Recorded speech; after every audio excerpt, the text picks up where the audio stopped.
बड़ी बड़ी बात लेकर खाने लग रही है। ये देखो भाई, ध्यान से ये तस्वीर देखो, ये चुप हैं, मतलब खामोशी। दिखाई तो दे रहा है आपको। ये तो प्रत्यक्ष को प्रमाण की आवश्यकता है। ग्राउंड पे अगर कोई आएगा, जैसे अब आप लोगों ने आने की हिम्मत की है, मुझे तो ऐसा लगता है कि मीडिया की भी हिम्मत नहीं है कुछ दिखाने की, लेकिन आपको मैं ये धन्यवाद दूंगा कि आप दिखाने के लिए आए। ये खामोशी कितने कितने ऐसा लगे सरकार की दहशत है, जिसकी वजह से ये लोग खामोश हैं, बोल नहीं पा रहे। झूठ बोलने का काम है इनका नंबर 1, झूठ बोलते।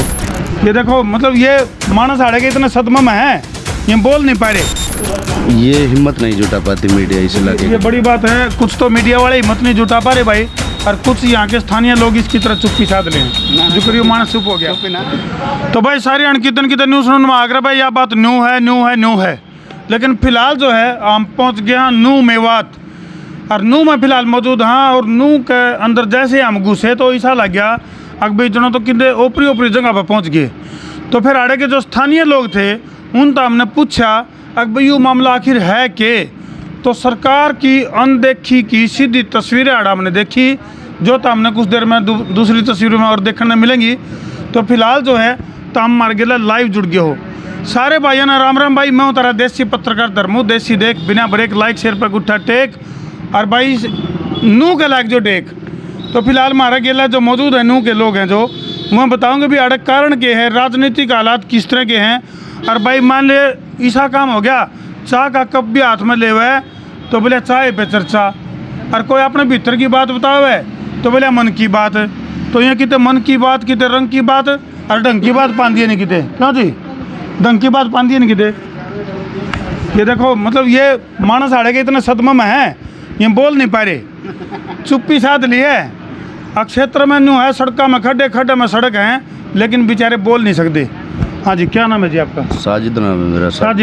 साजिद भाई, किस तरह के हालात हैं? क्योंकि जैसे हमने इसमें एंट्री करी मेवात के अंदर, नू के अंदर, तो हालात काफ़ी जर्जर दिखे।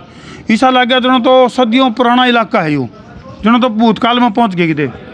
सदियों पुराना इलाका है, ये सच्चाई है, लेकिन जो ये हालात आपको देखने को यहाँ मिल रहे हैं, इनकी जिम्मेदार मौजूदा सरकार है। दूसरा टर्म है, मैं समझता हूँ यहाँ 8 साल का जो ये कार्यकाल रहा है इसका पिछला, इसमें इस इलाके की बर्बादी के अलावा कुछ हमें देखने को नहीं मिला। लेकिन सरकार तो नुको है 8 साल बेमिसाल। झूठ बोलने का काम है इनका नंबर 1, झूठ बोलते। दिखाई तो दे रहा है आपको। ये तो प्रत्यक्ष को प्रमाण की आवश्यकता है। ग्राउंड पे अगर कोई आएगा, जैसे अब आप लोगों ने आने की हिम्मत की है, मुझे तो ऐसा लगता है कि मीडिया की भी हिम्मत नहीं है कुछ दिखाने की, लेकिन आपको मैं ये धन्यवाद दूंगा कि आप दिखाने के लिए आए। और ग्राउंड की बातों को मैं समझता हूँ पब्लिश भी होंगी। बिल्कुल। ये हिम्मत नहीं जुटा पाती मीडिया इस इलाके। ये बड़ी बात है। कुछ तो मीडिया वाले हिम्मत नहीं जुटा पा रहे भाई, और कुछ यहाँ के स्थानीय लोग इसकी तरह चुप्पी साध ले, जो करीब मानस चुप हो गया। आप बोलिया तो है भाई। मैं बताता हूँ आपको, यहाँ मैं पिछली सरकार ने जब आई थी मेडिकल कॉलेज बना था। आज मेडिकल कॉलेज की आप हालत जाके देखोगे, उसे बंद करने पे ये सरकार तुली पड़ी किस तरह यहाँ से बंद हो जाए। वहाँ कोई सही मायने में वहाँ अल्ट्रासाउंड की मशीन तक नहीं है, डॉक्टर की तो बहुत दूर की बात है। डॉक्टर की दूर की बात, बड़ी बड़ी बात लेकर खाने लग रही है। ये देखो भाई, ध्यान से ये तस्वीर देखो, ये चुप हैं, मतलब खामोशी। ये खामोशी कितने कितने ऐसा लगे सरकार की दहशत है, जिसकी वजह से ये लोग खामोश हैं, बोल नहीं पा रहे। और अभी थोड़ी देर पहले एक गांव के पूर्व सरपंच बैठे थे मारदो रहे, वर्बली बिना कैमरे तो बता दिया कि भाई गांव में कुछ नहीं काम हो रहा, सरकार कोई काम नहीं कर रही, लेकिन कैमरे पे श्याम यान की हिम्मत नहीं जुटा पाए। क्या नाम है जी? शरीफ खान। बोले भाई नाम वो शराफत की हदें होगी, बोले नाम में शराफत अली है शरीफ, नाम में शरीफ है जी, शरीफ भी है कि नाम शरीफ है वाकई शरीफ में, है। हाँ। तो शरीफ भाई, कारण क्या है? इस हालात का दोषी कौन? भाई साहब, हमारे यहाँ पे जो मौजूदा सरकार है, पिछले 7-8 सालों में इन्होंने इस इलाके को बर्बाद करने के अलावा कोई विकास कार्य नहीं कराए। इसके अलावा यहाँ पे आप सड़कों की व्यवस्था देखेंगे, एजुकेशन को अगर आप देखेंगे तो स्कूलों में सैकड़ों बच्चे एजुकेशन लेने आते हैं, लेकिन टीचर नहीं है वहाँ पे। शिक्षक है ही नहीं। हाँ, शिक्षा के क्षेत्र यहाँ अगर हम मेडिकल सुविधा के बारे में बात करते हैं, हमारा मेडिकल कॉलेज है, उस मेडिकल कॉलेज में पहली बात तो स्टाफ पूरा नहीं है। स्टाफ है तो वहाँ पे दवाएं नहीं है, ना साफ सफाई है, मतलब वो बंद होने के कगार पर है। बंद होने की कगार पर। ये तो कह रहे हैं ठाण की तैयारी चल रही है। क्या नाम अपना? आसिफ भाई।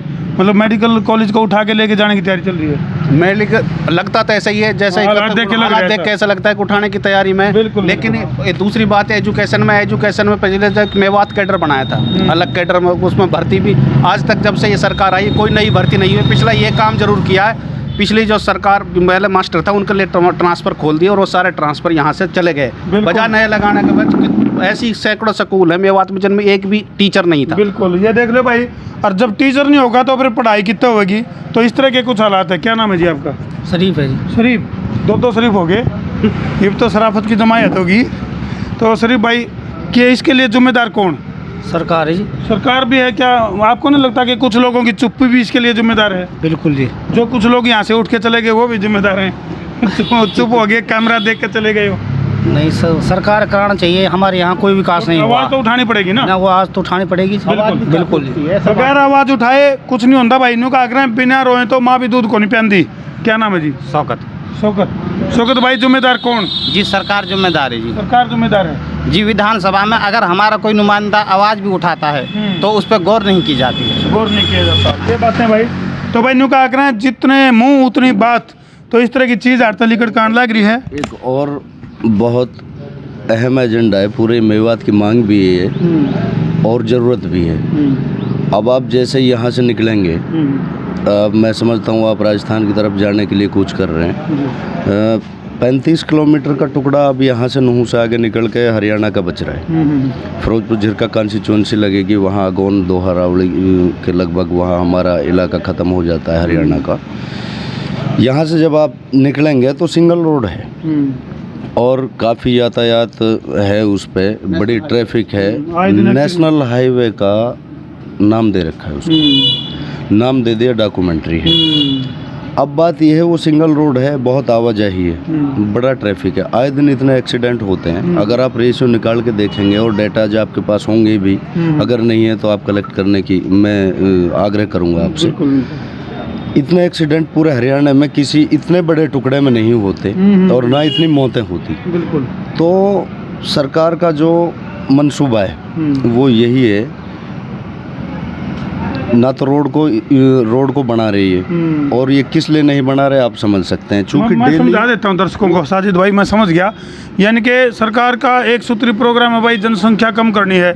चाहे वह रोड पर एक्सीडेंट होकर मर जाओ, चाहे वह भूखमरी में आकर मर जाओ, चाहे वह बेरोजगारी में आकर मर जाओ, चाहे वो परेशान और हताश होकर मर जाओ। मतलब कुछ न कुछ इस तरह की हालात, आड़े के हालात देख कर हमने लग गया है।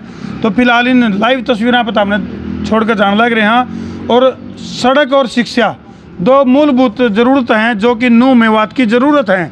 इनके ऊपर ध्यान को नहीं। जो यहाँ बैठे लोग हैं इनने साफ तौर पर बताया कि ना तो शिक्षा के ऊपर काम हो रहा और ना सड़क के ऊपर काम हो रहा। तो भाई वीडियो ना स्वास्थ्य के ऊपर काम हो रहा। तो ये 3 शय हैं भाई, सड़क, स्वास्थ्य और शिक्षा। तो वीडियो ने जी लगे इतना शेयर कर दो ताकि नूह मेवात के हालात तो हमें सुधार होए और भाई सरकार के काना पर जूरेंगे। कर दो वीडियो ने शेयर। मैं हूँ तारा देसी पत्रकार धर्मू। जय जवान, जय किसान, जय हिंदुस्तान।